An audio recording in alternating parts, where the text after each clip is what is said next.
Egunon, queridos patitos. A propuesta de el querido mecenas, vamos a tratar un asunto un poco polémico y sobre todo vamos a echar mano de un extracto de un libro que está referenciado en el canal.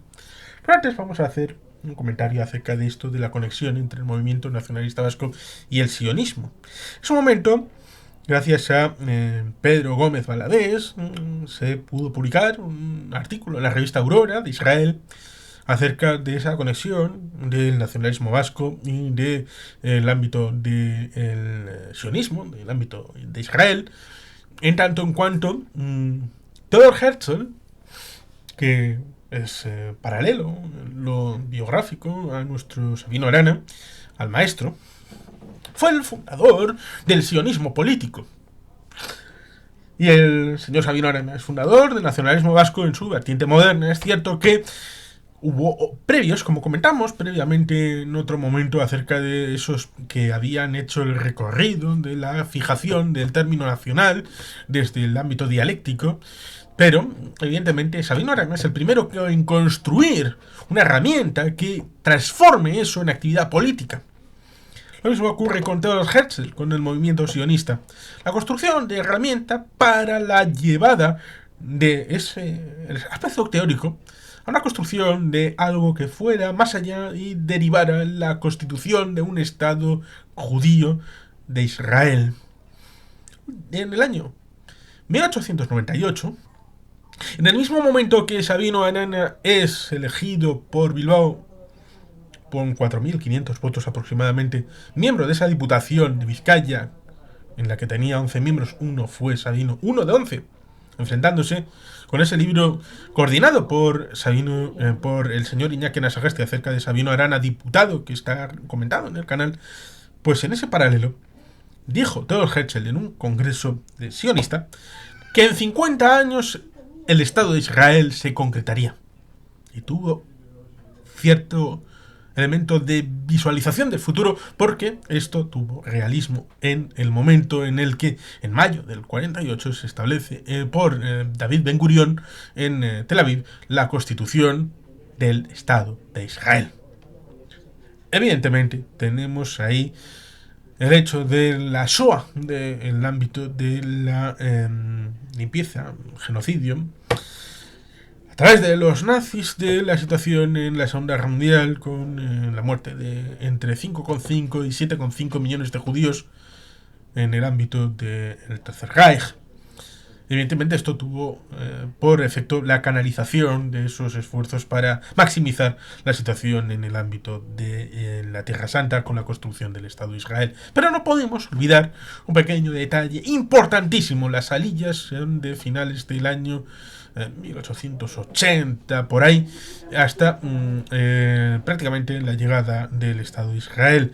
No podemos olvidar el hecho de que los progromos incentivaron desde el ámbito eslavo, sobre todo Rusia, la Rusia zarista, todos esos movimientos, por ejemplo con la policía secreta zarista, con el libelo de los protocolos de los sabios de Sion, a la hora de tratar de echarle la culpa a los judíos de un montón de elementos. Luego los judíos, por propia supervivencia, se meterán en partidos bolcheviques y todas estas cosas. Por tanto, los comisarios políticos en buena medida tendrán mayor porcentaje de judíos que lo que es la sociedad, pero por propia supervivencia, porque los que estaban en contra, como eran los zaristas, pues evidentemente estaban en contra de ellos y ellos por supervivencia. Bueno, creo que se entiende el concepto.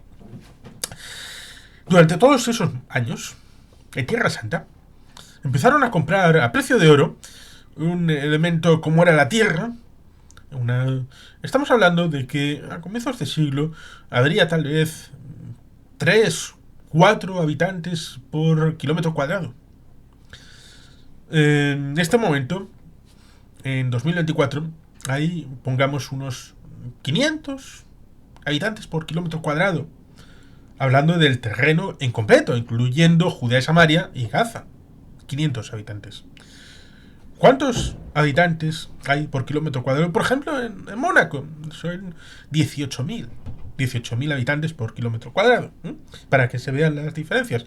Y puede uno buscar en Vizcaya o en Guipúzcoa cuál es el porcentaje de habitantes por kilómetro cuadrado en este momento en 2024.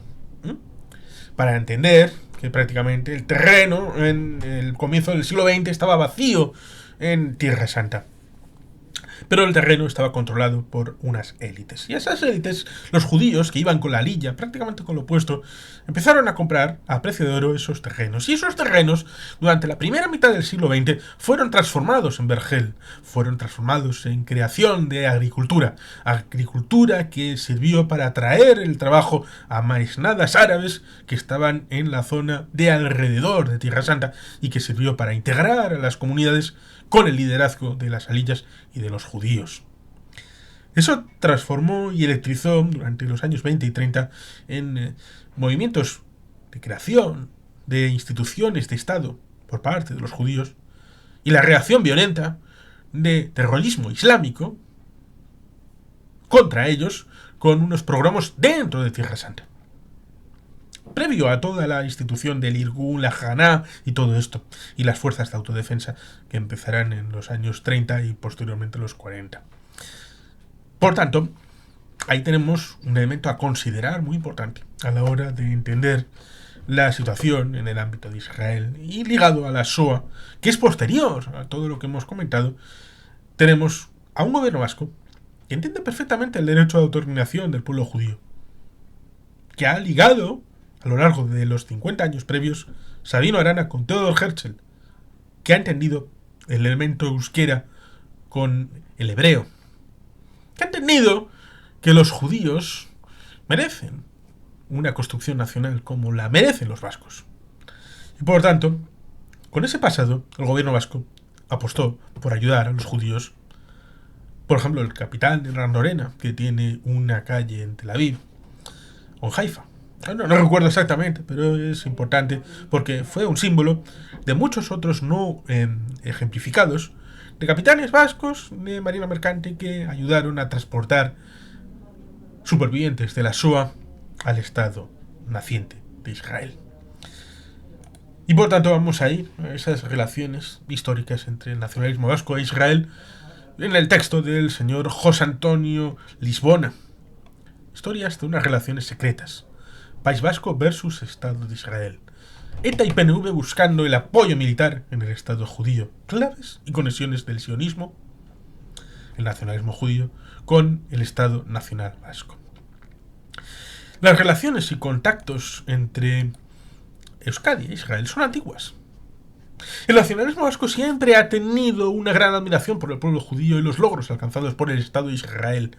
Se considera que existen muchas similitudes. Tienen una lengua propia, un carácter étnico, unos símbolos, una historia y ante todo una profunda identidad nacional. Durante la ocupación nazi de Francia, la resistencia vasca a través de sus enlaces, los jefes de cadena de pasos fronterizos y en relación con los aliados, consigue pasar por la Muga, es decir, la frontera, a muchos judíos. Incluso se realizan operaciones de rescate, por ejemplo en campos de concentración de Gurs, que permiten la liberación de algunos hebreos detenidos a través de túneles subterráneos que excavan vascos desde el exterior. Más tarde, desde 1947 a 1953, un gran número de marineros vascos, más de un centenar, serán contratados por la Haganah y la agencia judía en Marsella, en París, para participar en la Lilla Beth, inmigración clandestina judía a Palestina. Estas contrataciones tienen el visto bueno de la delegación del gobierno vasco en París, por medio de Javier de Gortázar. Se realizan a través de la Sociedad Ginesta, que en plena guerra civil había servido como tapadera a la red de apoyo a la República Española y que ahora se había convertido en un telón para la actividad del Mossad. Una de las operaciones más espectaculares, la ejecutada por Víctor Gangoitia, delegado del gobierno de Euskadi para asuntos de refugiados en el periodo 1947-1953. Es uno de los hombres clave de la repatriación de judíos a Israel en el año 1949. El capitán Esteban Zubiaga Hernandorena, de Portugalete, Rafael Inda y Mariano de Lekeitio, que ya había transportado anteriormente judíos a Palestina, un tal Chomin de Bermeo y otros 30 vascos de Erandio, de Algorta, Lekeitio, Bermeo, Somorrostro. Todos ellos constituyen las tripulaciones de los barcos gemelos Pan York y Pan Crescent, que transportan más de 1000 judíos desde Bulgaria. Después vendrían más operaciones para Gangoitia, entre otras en el llamado Éxodus II. En 1948 decide quedarse definitivamente a vivir en Israel. Desde esa fecha y hasta 1959 formará parte de la CIM, la compañía israelí de navegación. Allí conocerá a su esposa y nacerá una de sus 2 hijas. Por su parte, el capitán Esteban Hernandorena, más conocido en Israel por capitán Steve Gate, se instala en 1948 en Haifa, con su esposa y sus 4 hijos, obteniendo toda la familia la ciudadanía israelí. Amigo de Walter Eitan, el capitán Steve llega a ser uno de los más importantes de la CIM. Tras su fallecimiento en 1965, hoy queda una placa de recuerdo que mencionábamos y homenaje en la pared de la casa de los marineros en Haifa. No era Tel Aviv, era Haifa, que dice 1905-1965, nacido en Vizcaya, capitán de mar, activo en la flota ilegal, uno de los fundadores de la Israel Merchant Marine, residente en Haifa. Entre mayo de 1946 y 1948, la Haganah también solicita los servicios de vascos para la adquisición de armamento en los bajos fondos marselleses. Dirigentes nacionalistas como Javier de Landaburu, José Michelena, Julio Jáuregui, Leizaola, Ajuriaguerra y el propio Lehendakari Aguirre reciben con alegría la creciente noticia de la creación del naciente Estado de Israel. Les llama la atención el fenómeno del kibutz, el resurgimiento del hebreo y los grupos armados como el Irgun y el Stern. Jesús de Galíndez, delegado del gobierno de Euskadi en Nueva York, ante Estados Unidos y las Naciones Unidas, mantendrá bastantes reuniones e incluso amistad con embajadores israelíes ante Naciones Unidas, como Abba Eban, Moshe Tov y Golda Meir. En mayo de 1949, los vascos felicitarán al gobierno de Israel por haber votado en contra de España en la ONU y no reconocer su régimen. Para muchos jóvenes de Eusko Gaztedi, resistencia vasca, la proclamación de la independencia de Israel es su ideal de soberanía para el futuro del Estado de Euskadi. La lucha armada de los grupos judíos, especialmente el Irgun, es un reflejo a quien mirar y de quien aprender. Por ello, el libro La Revuelta, redactado por Menachem Begin, se convierte en la obra de referencia de las juventudes del PNV, EGI. Otro manual que también influye en Eusko Gaztedi es un texto sobre la oposición judía en el gueto de Varsovia. De este libro, la resistencia vasca del interior extrae estrategias y métodos para colapsar la administración franquista. En una ocasión se remiten gran número de cartas con direcciones falsas y otras sin franqueo para obstruir los servicios postales. El 5 de junio de 1967, al poco de iniciarse la Guerra de los 6 días, el presidente del gobierno de Euskadi en el exilio, Jesús María de Leizaola, visitará al embajador israelí en París para manifestarle la adhesión del pueblo vasco hacia el pueblo de Israel en su lucha por la subsistencia y por la libertad, ofreciéndole el concurso de las colonias vascas esparcidas por todo el mundo. La Sociedad de Amigos del País de Pamplona trasladará al embajador de Israel en París el ofrecimiento de un donativo de sangre de la juventud vasca destinado al socorro de los heridos en la actual guerra y formulado por esta asociación cultural representativa de los sentimientos del pueblo vasco hacia su admirable y heroica nación judía. En 1975, el 22 de noviembre, el poderoso centro vasco de Caracas protesta públicamente contra la resolución de la ONU que condena el sionismo como una forma de racismo y manifiesta su solidaridad con Israel y el pueblo judío. El Irgun, un ejemplo para ETA. Para los primeros dirigentes y fundadores de ETA, al igual que para las juventudes del PNV, Israel es su imagen ideal. Un ejemplo a seguir, un pueblo que ha logrado su liberación nacional a base de la lucha armada. El grupo terrorista clandestino judío Irgun se convierte en su espejo, Menachem Begin en su máximo líder, en su ideólogo militar, y sobra La Revuelta en su libro de cabecera, convirtiéndolo en la Biblia de la lucha armada. Las normas internas de seguridad que ETA establece desde los primeros años son esencialmente adaptación y adecuación de las experiencias del Movimiento de Liberación Nacional Judío Irgun. El Irgun Tzba'ai Leumi, organización militar nacional, había sido la principal formación armada judía contra la ocupación británica de Palestina. Su operación más espectacular sería la voladura del Hotel Rey David en Jerusalén, cuartel general de las fuerzas británicas de ocupación. Pero ETA no disponía de los recursos necesarios de entrenamiento, de armas, para ni siquiera iniciar una insurrección de Euskadi que planeaba Julen Madariaga, uno de sus fundadores y responsable desde su inicio de la sexta rama, la militar. En su cuaderno de formación, que aparece a finales de 1963 con el significativo título de La Guerra Revolucionaria, sus tesis en favor de las acciones de lucha armada son adoptadas como política de ETA en su tercera asamblea en marzo-mayo de 1964. Madariaga plantea la necesidad de que se inicie de modo inmediato la lucha violenta y la puesta en práctica de un plan de acción de guerrilla urbana o comandos de asalto. En su opinión, no había que dejarse engañar por el curso que había seguido la guerra revolucionaria en países como Indochina, China, Túnez, Cuba, Argelia y otros. En todos los casos citados, la guerra revolucionaria había tomado la forma de guerra de guerrillas, esencialmente, es decir, en el campo, monte y zonas despobladas. Pero aplicar lo mismo a Euskadi era un gran error, ya que la inmensa mayoría de la población era de clase industrial y por tanto concentrada en grandes complejos urbanos. Por ello, Madariaga señala como caso moderno, más parecido al de Euskadi, sin duda, el de Israel, donde el comando urbano primó sobre la guerrilla de monte. Después, los meses que está recluso en la prisión de Carabanchel de Madrid, en otoño-invierno de 1961, Madariaga devorará la edición francesa del libro La Revuelta de Beguín, que le ha facilitado el PNVista Luis María Retolaza, otro entusiasta de Israel que en 1980 es nombrado consejero de Interior del gobierno vasco.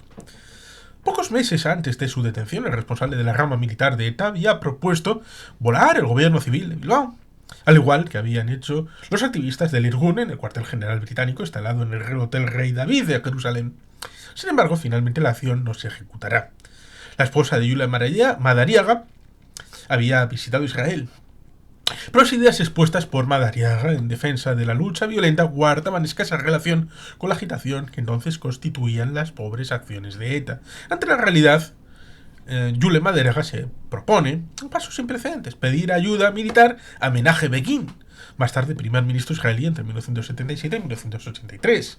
En el otoño de 1963, Yule Madariaga, acompañado por otro miembro de la rama militar y uno de los pocos activistas liberados que tiene ETA, Juan Luis Irusta, Jaime, ingeniero, que posteriormente se integrará en el PNV, se traslada a París. Allí, a través del único conocido canónigo nacionalista Alberto de Onaindia, funcionario entonces en la sede de la UNESCO, y gracias a la mediación de un hombre de misterios, amigo personal, dirigente del PNV Juana Julia Guerra, como era Elie Meishy, destacado periodista, corresponsal en Francia del semanario norteamericano Newsweek y del diario israelí Haaretz, los responsables, etarras, logran su objetivo. Consiguen contactar con el representante del Irgun, un hombre de unos 50 años, con pelo blanco, y que se hace llamar Shlomo Steinberg. A pesar de que el Irgun formalmente se disuelve poco después de la Guerra de Liberación de 1948-1949 y de la constitución del nuevo Estado de Israel, cerca de 15 años, en el entorno de esos 15 años, mantuvo una estructura fiel, paralela, aunque integrada en el partido Herut, liderado por Begin. Steinberg les recibe en su oficina, una extraña empresa de exportación e importación, situada en la zona parisina de la Ópera. Durante más de hora y media les escucha con atención. Madariaga lleva el peso del encuentro. Le relata la falta de libertad de la dictatorial España, la ocupación de Euskadi, la dura represión franquista de todas aquellas señas nacionales de identidad vasca. Le habla de la comunidad étnica nacional vasca y le explica que ETA es un movimiento revolucionario vasco de liberación nacional, a semejanza del Irgun, nacido para lograr la expulsión del invasor y la independencia de Euskadi. Sin embargo, para ello se necesita ayuda y apoyo, y Yule Madariaga solicita que transmita a Menachem Begin una petición para que se suministre a ETA la instrucción necesaria para llevar adelante la lucha armada de liberación nacional de Euskadi. Entrenamiento de comandos, formación de guerrillas urbanas, adiestramiento para el militar en general y armas. En esos momentos ETA tenía unos 300 militantes y otros 110 se encontraban en las cárceles franquistas. A una pregunta del israelí sobre el territorio, Madariaga le manifiesta que Euskadi estaba bajo ocupación de los estados opresores de España y Francia, que es una colonia de ambos países, y añade que Euskadi se halla en estado de guerra contra Madrid y París. Antes de concluir el encuentro, Steinberg les adelantará que transmitirá a Begin de inmediato sus peticiones, pero En el caso de que éste le solicite su parecer, comunicará su opinión contraria, pues en esos momentos y desde hace unos años se mantienen unas estrechas relaciones con Francia, un país que ha ayudado y ayuda mucho a Israel. Como ya les había adelantado, 3 semanas después, el representante del Irgun en París informa al responsable de la rama militar de ETA que Begin, aun a pesar de estar a favor de su causa, no puede suministrarles ninguna ayuda que pueda ir en contra de la Francia de Charles de Gaulle.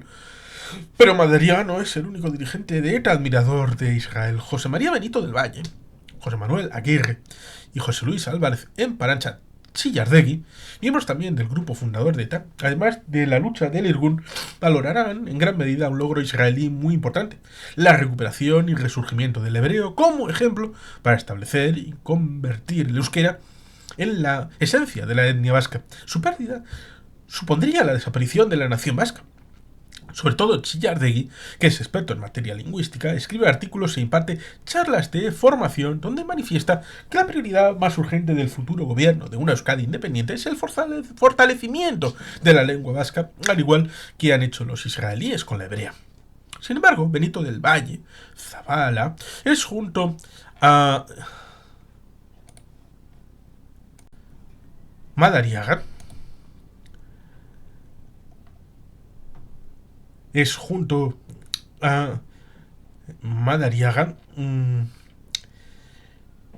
el más interesado por Israel. Incluso visita en la primavera de 1967 la embajada de Israel en París en busca de documentación que sirva para alguno de los artículos que escriben Sutik y Branca, órganos de expresión de ETA. Así, en 1968, Zabala escribe un largo artículo en Branca de unas 20 páginas en el que se refiere al hebreo, al logro de la independencia israelí, a los kibbutz y al moshav, pequeños pueblos cooperativos. Y da una visión general de Israel. Entre sus conclusiones señala que hay que hacer renacer el idioma vasco antes que el movimiento de liberación.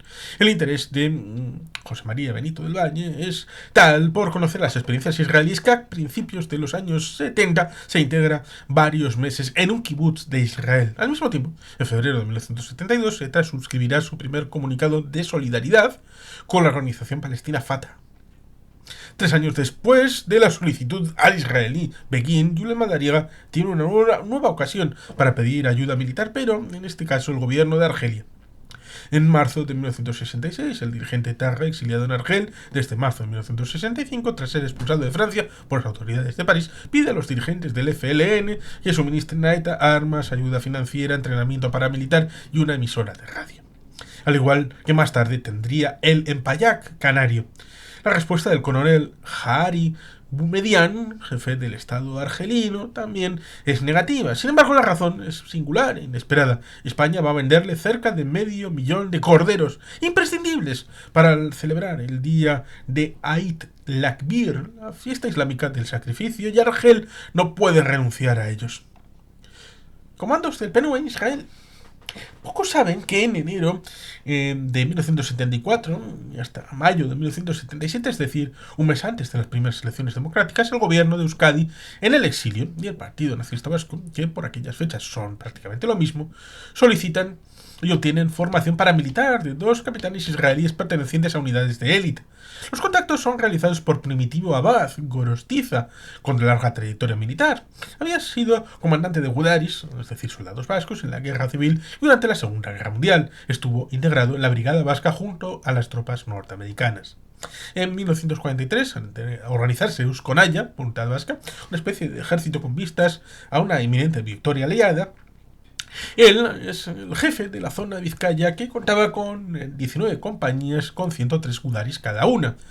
Del 9 de enero al 6 de febrero de 1974, Primitivo Abad permanece cerca de Tel Aviv para realizar, como responsable de la organización sindical Solidaridad de Trabajadores Vascos STV, un curso sobre temas laborales y cooperativistas impartido por la Confederación General de los Trabajadores de Israel, Histadrut. Pero su misión es muy distinta. Según las indicaciones del todopoderoso dirigente del PNV, Juan de Ajuria Guerra, debe tomar contacto con militares israelíes que estén dispuestos a entrenar a comandos paramilitares de jóvenes vascos que, bajo la garantía del gobierno de Euskadi, fueran enviados a Israel. a través de Josu de Arenaza, miembro del Buru Batzar, el Consejo Nacional del PNV de Vizcaya, es decir, del Vizcay, y director del semanario en euskera Agur, Primitivo Abad obtiene la dirección y entra en contacto con el capitán Yair Dori Yusif, perteneciente a una unidad de élite de paracaidistas del Chahal, Fuerzas Armadas de Israel. Dori es un prestigioso héroe de guerra capturado 2 años antes en el Sinaí por el ejército de Egipto. Es el único superviviente de un comando especial compuesto por 15 miembros. A los 11 meses de su apresamiento y por medio de una mediación, la Cruz Roja puede ser canjeado por varios egipcios heridos. El emisario vasco comunica a Dori el propósito de su misión, indicándole incluso que, además de adiestrar comandos en el mismo Israel, existe la posibilidad de que él y el resto de mandos militares israelíes seleccionados para la formación se trasladen al País Vasco francés para impartir allí también sus técnicas. Abad asegura no emplear los conocimientos adquiridos para otras causas que la libertad nacional de Euskadi. De regreso a Francia, el 6 de febrero, Primitivo Abad se entrevistará en París con el presidente del gobierno vasco, Jesús María de Leizaola. Le informa del contenido de la entrevista transmitiéndole la aceptación del capitán Yair Dori para efectuar la misión solicitada. El Lehendakari aprueba el contacto e incluso va más lejos al afirmar que en breve plazo efectuará gestiones para establecer, si no oficiales y oficiosas, relaciones con el Estado de Israel. 8 días después, Abad informa a Juan Ajuriaguerra, Joseba Rezola y Luis María Retolaza, brazo derecho del primero, que se muestran sumamente complacidos con la respuesta israelí y solicitan, antes de poner en marcha tal operación, tener una reunión con el capitán en París a la que asista el propio Lehendakari. El encuentro se establece en la capital francesa el día 8 de abril de 1974. En él están presentes Yair Dori, llegado desde Tel Aviv, Leizaola y procedente desde el sur de Francia, Abad Mikel Isasi. Este último había sido enlace entre las juventudes del PNV y Ekin, el grupo incipiente de ETA. Y tiene algunos conocimientos de instrucción militar, ya que en los primeros años 60 había participado en un curso organizado por el IRA, en el norte de Irlanda. Los dirigentes vascos se exponen al militar israelí, que se desconoce cómo va a salirse del túnel de la clandestinidad, que ellos estiman que aparecerá un estado de violencia, y ante esa posibilidad se desea adiestrar a una serie de comandos que, a su debido tiempo, protejan el orden público. Dori debe seleccionar a otros oficiales israelíes y preparar las materias a enseñar. En un principio, contacta con 3 mandos, pertenecientes también a unidades de élite, principalmente de paracaidismo, con mucha experiencia y capacidad, y de su completa confianza.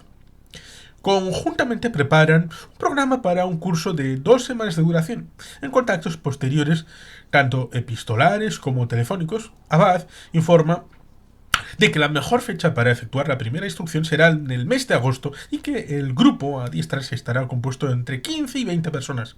El lugar de entrenamiento es la casa del partido del PNV en Bayona. Al ser un grupo reducido, Yair Dori Yusif decide trasladarse con solo 2 militares también capitanes. Se les propone viajar desde Tel Aviv a París en avión y allí tomar el tren hasta Bayona. Sin embargo, a última hora, a finales de julio de 1974, a petición de los nacionalistas vascos, se aplazará el viaje. La súbita enfermedad de Franco les hace ser cautos antes de lanzarse a una operación semejante. Además, la Asamblea General del PNV, que debía celebrarse el 6 de julio, es postergada hasta septiembre u octubre. De todos modos, se informa al capitán Dori que su concurso es imprescindible y que se pondrán de nuevo en contacto para darle otras fechas. También se le sondea sobre la posibilidad de poder hacerse cargo de la reconversión de la policía a las Fuerzas Armadas franquistas en el caso de que se hicieran con el autogobierno. Esta última petición nunca será entendida por los israelíes. La aparición de la crisis económica se añade a las causas del retraso. La tesorería del PNV y la del gobierno de Euskadi no pueden permitirse la contratación de los militares israelíes. Hay que esperar una coyuntura favorable. Después de varios contactos por carta y pasado más de un año, en septiembre de 1975, Abad comunicará a Dori que todos los mecanismos se han puesto de nuevo en marcha para llevar a cabo la misión aplazada. A lo largo de octubre, el PNV, concretamente a Ajuriaguerra, Retolaza, Isasi y el propio Abad, inician con sumo cuidado la selección del personal para participar en el cursillo. El 7 de diciembre, 17 días después de la muerte de Franco, Ajuriaguerra solicitará a Abad que se ponga en contacto con Dori y que éste acelere su traslado a Bayona para la instrucción previa. Añade que se le consulte sobre la posibilidad de realizar una corta visita al País Vasco español, para conocer el terreno y sus peculiaridades. Parece ser que, desde los primeros contactos, la resistencia vasca del interior ha manifestado su deseo de que Dori y sus hombres se trasladen allí como un ejemplo muy valioso para su moral. El 17 de diciembre, el capitán israelí contesta que está dispuesto a trasladarse en cualquier fecha, que participará otro mando de igual graduación, un tal Marcos G., hispanohablante, igual que él, y que no tienen inconveniente en pasar al País Vasco español. Por fin, el día 15 de febrero de 1976 se le da luz verde. Al mismo tiempo, se les transmite una petición más concreta sobre la clase de estudios que se quiere recibir. El objeto del curso es formar monitores que puedan transmitir las enseñanzas a otros grupos, teniendo en cuenta que de este primer grupo solamente 3 han conocido y han tomado parte en la guerra, habiendo tenido mandos de unidades como batallones de 450 a 500 hombres, y 2 que han efectuado los cursos de comandos con los aliados en la última guerra, que hoy pueden estar tal vez anticuados, se puedan considerar que nuestro comienzo parte de cero. Por todo ello, desearíamos unos conocimientos extensos que suponemos habrán experimentado formas de recluta, compromisos que debemos aceptar, número más pequeño o cédula de las unidades, escuadra, sección, compañía, etc. Distribución geográfica de estas unidades en poblaciones de 300.000 habitantes y más, y en pueblos de 10.000 o menos, materiales a utilizar y medios de adquirirlos, etcétera, etcétera.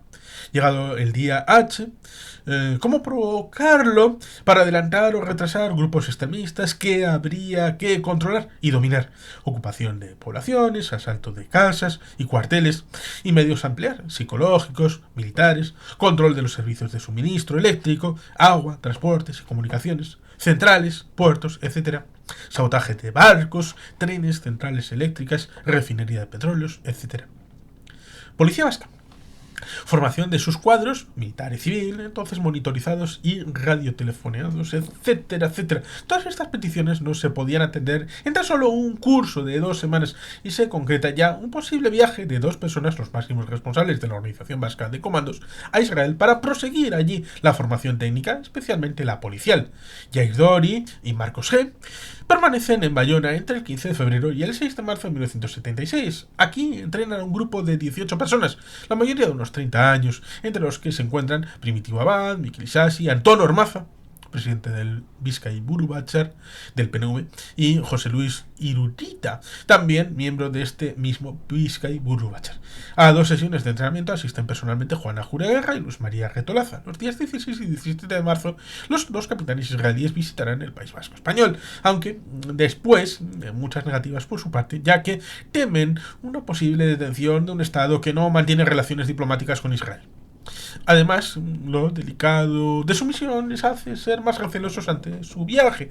A los 2 militares se les suministró visados de entrada obtenidos en el consulado español de Endaya a través de un hermano de Joseba Rezola. Hasta Irún pasan a la frontera en taxi, aquí les recoge Abad en coche y junto a Irurita inician un recorrido por Guipúzcoa y también por Vizcaya. Por la noche se celebra una cena en Landa Chueta, a la que asisten también Luis María Retolaza y el histórico Josu Elorrieta. Y esa noche los israelíes duermen en casa de Antón Ormaza en Bilbao.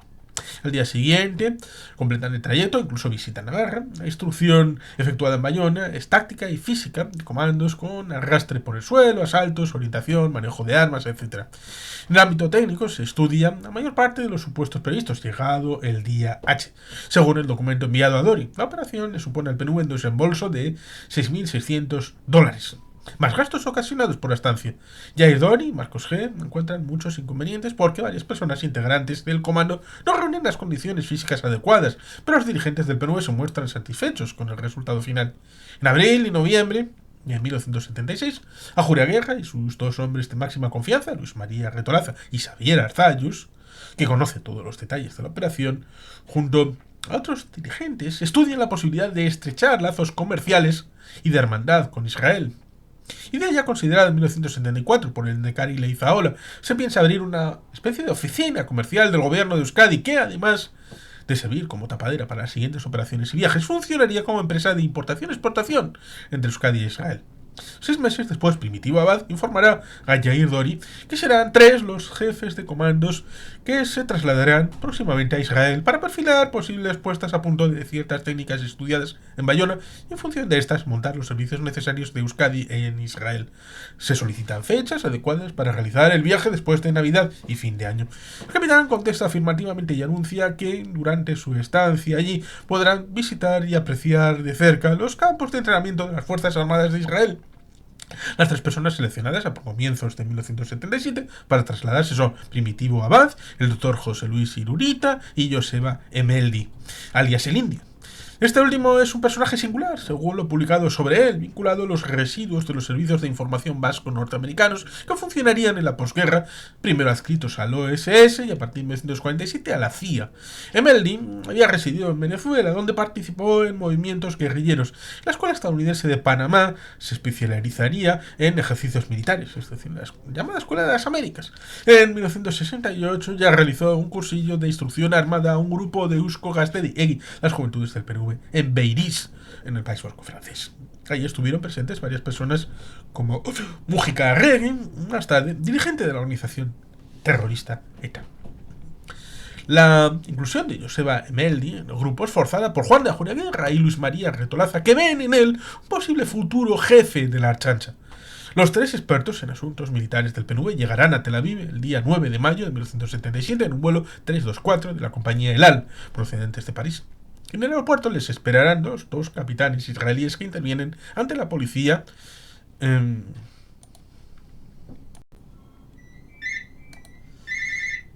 para pasarlos fuera de la aduana.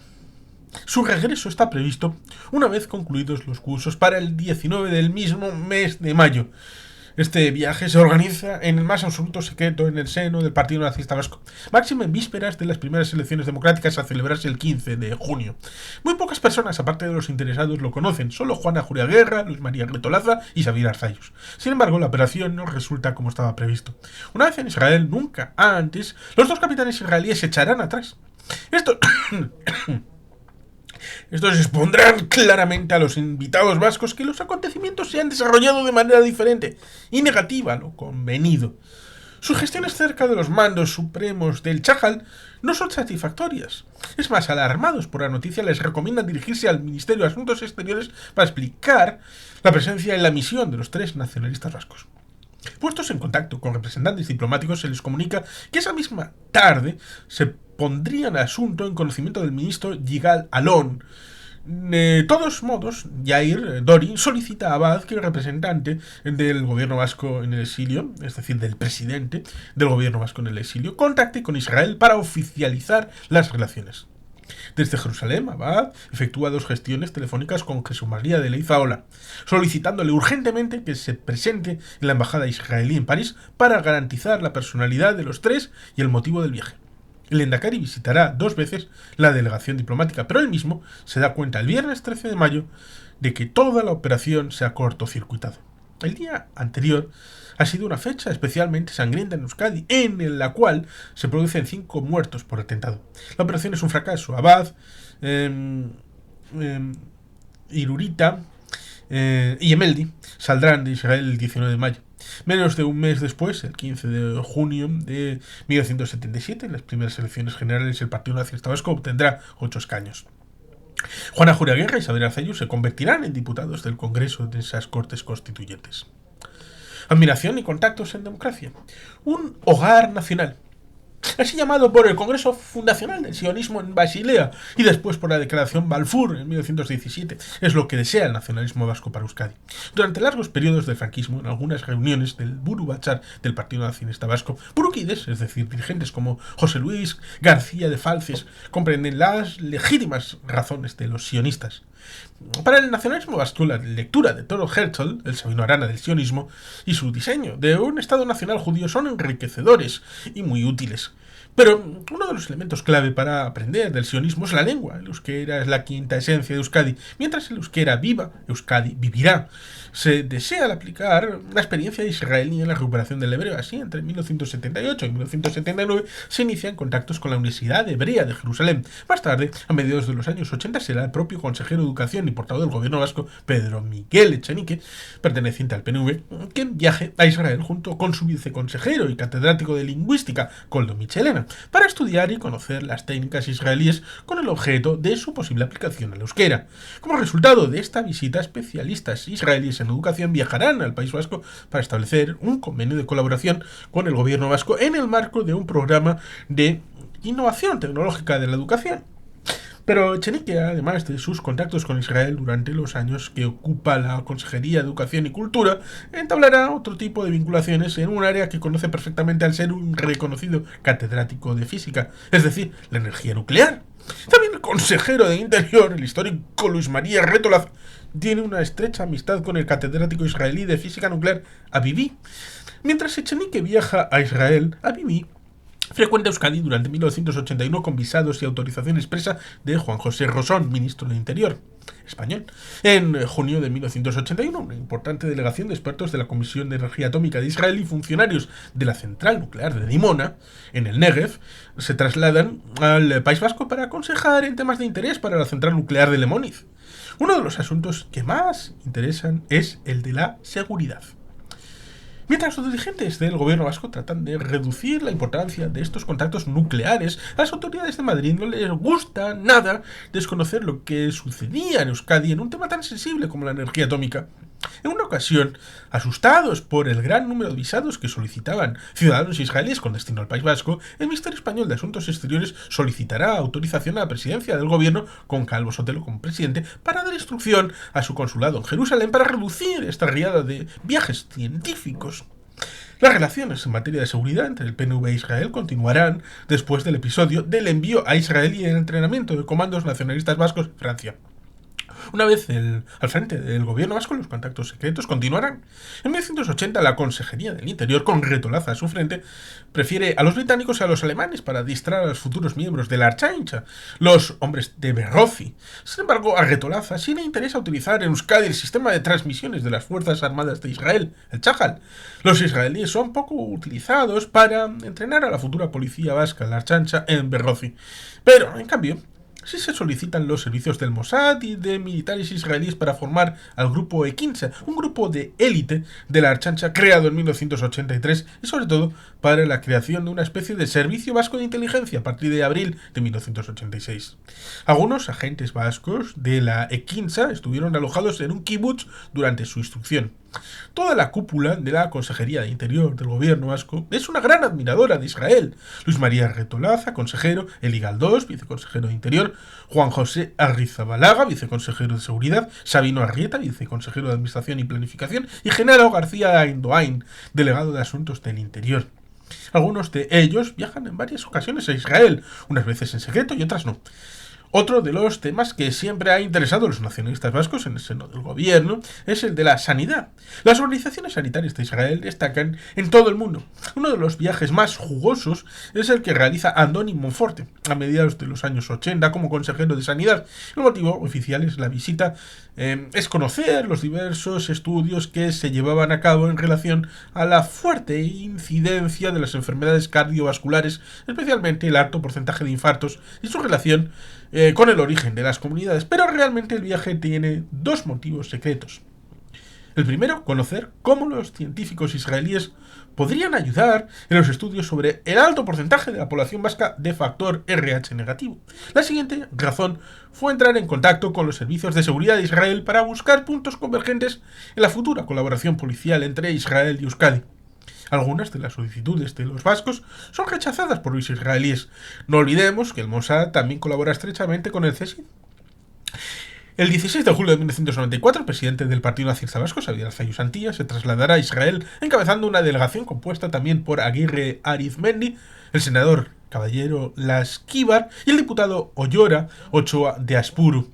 El motivo es explorar las posibilidades de llegar a un acuerdo con la organización terrorista ETA mediante un proceso que en esos momentos preliminares se asemeja al que utilizaron Israel y la Organización para la Liberación de Palestina, OLP, en las semanas previas al acuerdo alcanzado en Oslo en agosto de 1993.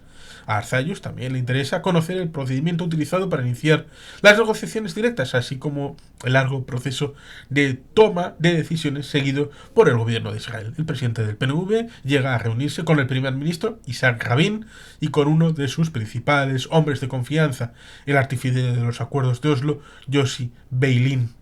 Un libro sobre el pueblo judío, El compromiso, condiciona a Xavier Arzayus sobre la concepción del mundo hacia el nacionalismo vasco. Desde entonces, siempre ha confesado que cuentan con buenos amigos en Israel. Esto es un extracto del libro España-Israel, historia de unas relaciones secretas de José Antonio Lisbona, que está referenciado en el canal y que sirve para hacer unas pinceladas de lo que supone esa relación entre el nacionalismo vasco y el Estado de Israel. Y sin más, queridos patitos, es que ricasco, agur, berobat, beti gelpie.